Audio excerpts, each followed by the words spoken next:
Hello children, in this video I am going to explain the exercises of the chapter number 7, the clever crab. Okay, the clever crab. In the previous video I have explained this story. So at first you have to watch that video, then after you will watch this video.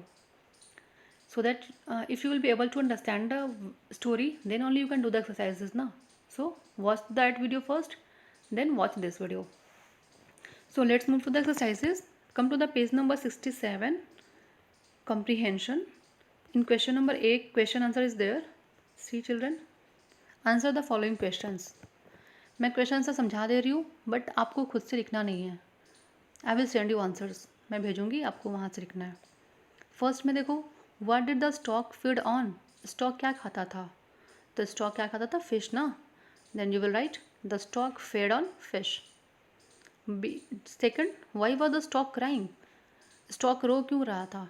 Because he was planning and he was telling lie. वो क्योंकि झूठ बोल रहा था, एक plan कर रहा था और बाकी फिश को बुद्धू बना रहा था. थर्ड में देखो, what plan did the stock come up with. किस प्लान के साथ स्टॉक आता है, कौन सी प्लानिंग करता है?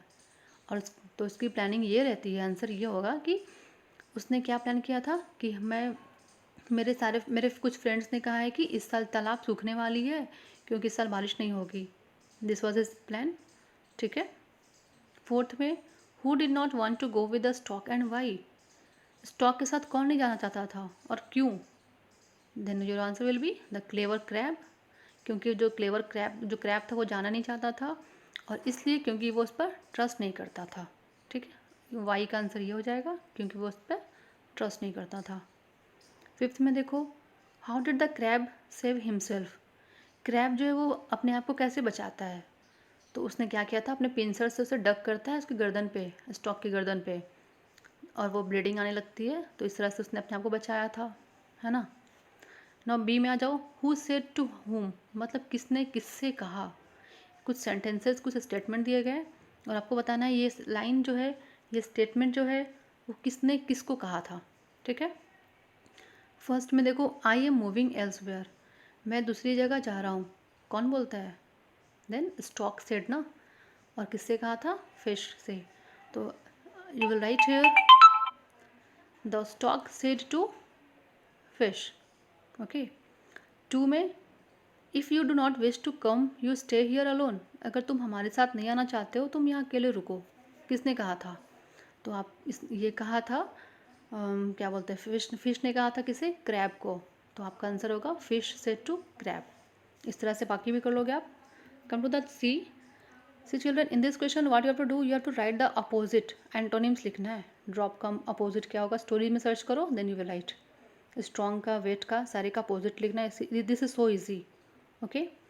Now move to the question number D. In this question what you have to do, आपको आपको एडजेक्टिव्स लिखना, मतलब डिस्क्राइब करना है इनको. जैसे फर्स्ट में फिश है, सेकंड में स्टॉक, थर्ड में क्रैब. इनके बारे में दो क्वालिटी लिखो आप, अच्छी या बुरी जो भी हो. तो वो आपको एडजेक्टिव्स कहलाएगी, डिस्क्राइबिंग वर्ड्स. इनको आपको डिस्क्राइब करना है, दो वर्ड्स लिखना है. ठीक है, दोनों के लिए दो एडजेक्टिव्स लिखोगे आप. Fine. Now come to the page number 68, language structure. ये पजल दिए गए. ठीक है, और आपको इसमें सैनोनिम्स लिखनी है. और सैनोनिम्स किसकी लिखनी है? देखो साइड में कुछ वर्ड्स दिए गए हैं, मैं दिखा रही हूँ. वेट, देखो ये अक्रॉस और डाउन लिखा है. ये जो है ना, ये सारे वर्ड्स दिए गए हैं, इसके आपको सैनोनिम्स लिखना है. सैनोनिम्स मतलब इट मीन्स कि इसके सेम मीनिंग हो. ठीक है, जैसे येल मतलब चिल्लाना, तो ऐसा कौन सा वर्ड है इसका मतलब होता है चिल्लाना? तो शाउट होता है. तो फर्स्ट में आप लिख दोगे शाउट.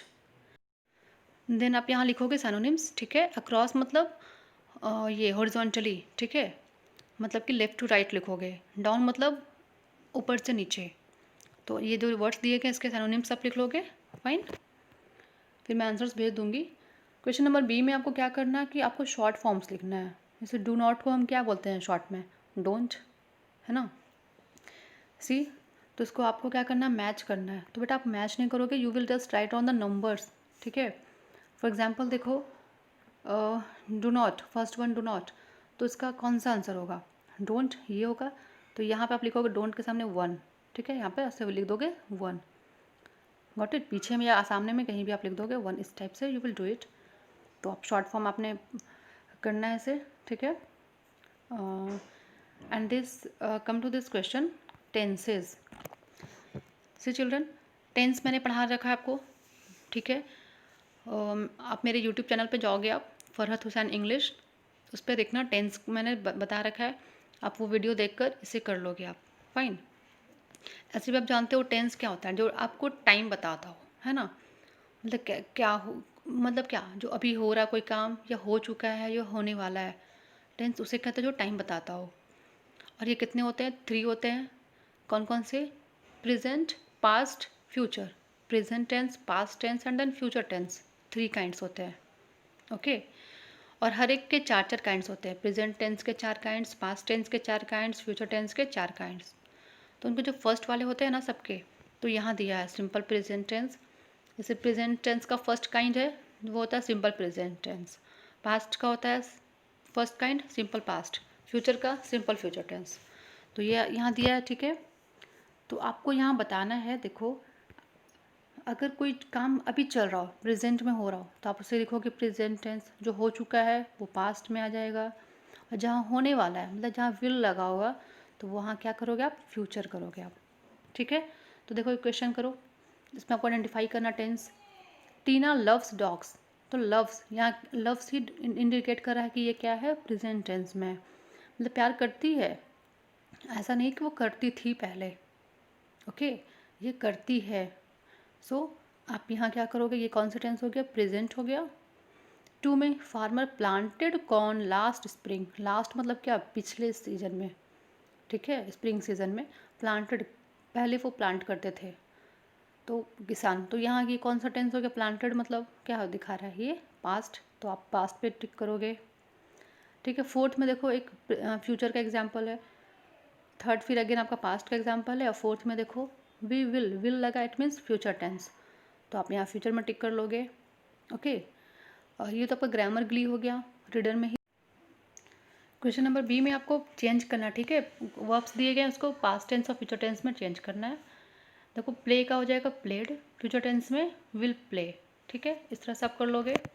सी में आ जाओ, इसमें आपको क्या करना है कि वर्ब को चेंज करना है, suitable form of verbs use करना है, कि वो प्रेजेंट या पास्ट या फ्यूचर में रखना, आपको देखना है सेंटेंस को, फाइन। द सन, ये सूरज जो हमेशा उगता है, हमेशा निकलता है, तो इस ये हमें आपका आ जाएगा प्रेजेंट टेंस में, तो यहाँ हो जाएगा राइज का राइजेस, ठीक है। 2 में देखो हम लोग म्यूज़ियम जाएंगे, संडे को जाएंगे, अभी तक गए नहीं हैं, तो ये फ्यूचर की बात है, तो यहाँ आप लिखोगे will go, okay. In this we will do this question, okay. If you'll be having any problem, then you can ask, fine. So that's all for today, thank you.